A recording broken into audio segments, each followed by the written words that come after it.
Hello guys, कैसे हैं आप सब। थैंक यू मेरी वीडियोस को देखने के लिए और उसको इतना पसंद करने के लिए। तो हमने जो कल पढ़ा था, जो फर्स्ट पार्ट था, वो था महाजनपद मगध के बारे में पढ़ा था। तो जैसे ही धनानंद की मृत्यु हो जाती है तो बुद्धिज़्म आ जाता है। गौतम बुद्ध के बारे में अब हम स्टार्ट करेंगे जो इसके बाद है। ठीक है, तो आज का टॉपिक है गौतम बुद्ध।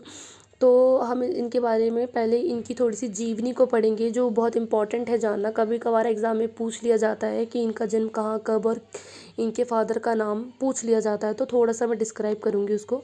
तो गौतम बुद्ध को एशिया की ज्योति भी कहा जाता है, लाइट ऑफ एशिया भी बुलाया जाता है। और इनको साक्यामुनि और तटघट नाम से भी बुलाया जाता है। ये दो नाम भी इनके हैं, तो इनको भी जानना ज़रूरी है हमारे लिए। अब इनका हम थोड़ा सा डिटेल्स में पढ़ेंगे। तो इनका जो जन्म है वो 563 BC लुम्बिनी कपिलवस्तु में हुई थी। और जो इनका रियल नेम है वो है सिद्धार्थ। इनके फादर का नेम है सुधोधन और इनकी मदर का नाम है महामाया। और इनकी फोस्टर मदर का नाम है प्रजापति गौतमी। अब मैं इसको बताऊंगी कि जब इनका जन्म होता है तो इनकी माता की मृत्यु हो जाती है 7 दिन के बाद ही। तो इनकी जो पालक माता होती है वो उनकी होती है उनकी मौसी। मौसी को ये बोलते हैं फोस्टर मदर। तो इनकी उन मौसी का नाम है प्रजापति गौतमी और इनकी वाइफ का नाम है यशोधरा। और इनके जो बेटे का नाम है वो है राहुल। और इनकी जो जो घोड़ा था इनका, जो इनको बहुत प्रिय था, उनका नाम था कंटक।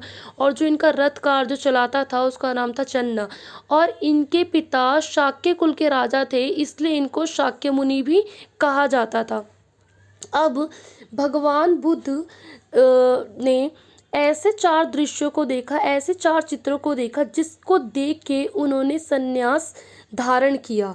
तो मैं उन चीज़ों को डिस्क्राइब करूंगी जिसकी वजह से उन्होंने संन्यास लेना पसंद किया। उन्होंने सबसे पहले देखा एक बूढ़ा व्यक्ति और उन्होंने ये देखा कि एक दिन समय आपको त्याग देगा, कि आप जो अपनी लाइफ को इस तरीके से जीते हैं, बहुत सारी क्रीम्स को अप्लाई करते हैं जिससे कि आप ओल्ड ना दिखे, लेकिन वो समय बीत रहा है, आप बूढ़े हो रहे हैं। तो एक दिन ना चाहते हुए भी समय आपको त्याग देगा, आप उससे नहीं बच सकते। एक बीमार व्यक्ति देखा, उन्होंने बोला कि स्वास्थ्य ही सबसे बड़ा धन नहीं है, एक दिन शरीर भी आपको त्याग देगा। बल्कि फिर उन्होंने देखा कि एक वृद्ध व्यक्ति, एक दिन आपके सारे रिश्तेदार आपको छोड़ देंगे। इनका कहने का मतलब है कि आपके मरने के बाद जितने भी आपके रिलेटिव्स, आपके भाई बहन, सब आपको छोड़ देंगे। और फिर इन्होंने देखा एक सन्यासी व्यक्ति, इन्होंने देखा कि किसी चीज़ को ना इनको खोने का डर है, ना किसी चीज़ को पाने की इच्छा है। ये लोग सेल्फ सेटिस्फैक्शन खुद से ही पा लेते हैं और इसी कारण गौतम बुद्ध सन्यास की ओर बढ़ते चले गए। संन्यास की तरफ बढ़ने के लिए इन्होंने 29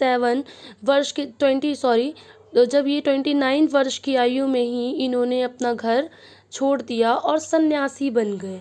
और इसी घटना को महाभीष्णीक्रमण भी कहते हैं। ओके, अब जब इनके प्रथम गुरु थे अलारा कल्मा, उन्होंने इनसे क्या सीखा, योग सीखा। लेकिन इनको इनसे भी सेटिस्फेक्शन नहीं मिला जिसको ये प्राप्त करना चाहते थे, ये खुद को सेटिस्फाइड करना चाहते थे।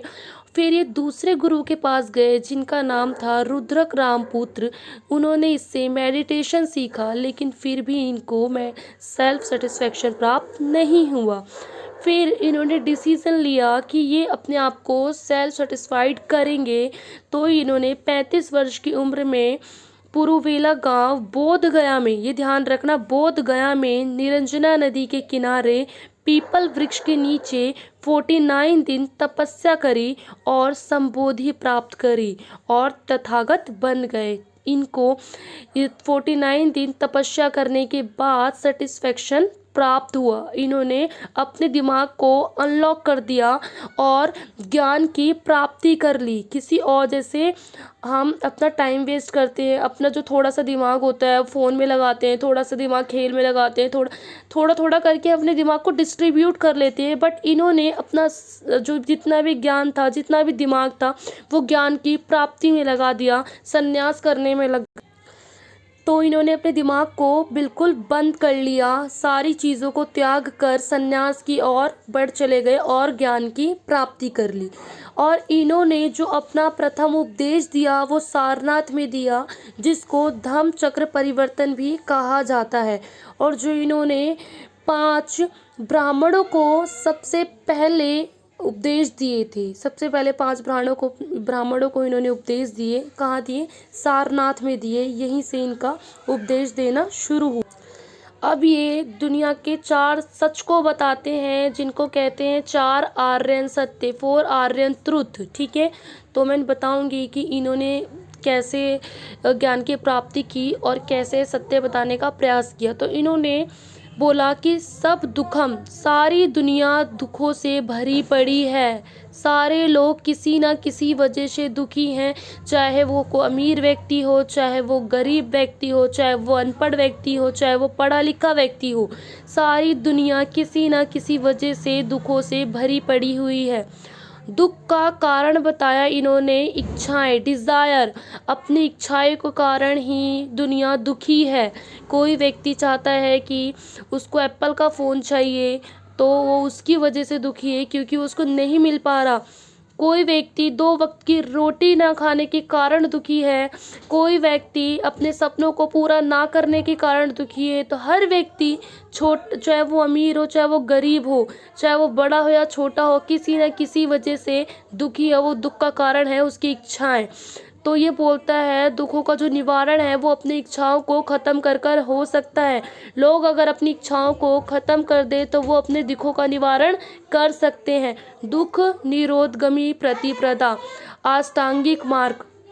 जो ये अष्टांगिक मार्ग है, इन्होंने इसमें बताया कि इनमें 8 मार्ग हैं जिनको अष्टांगिक मार्ग कहते हैं। अगर व्यक्ति इसको पढ़ ले तो वो दुख निरोध हो सकता है, मतलब दुखों को ख़त्म कर सकता है।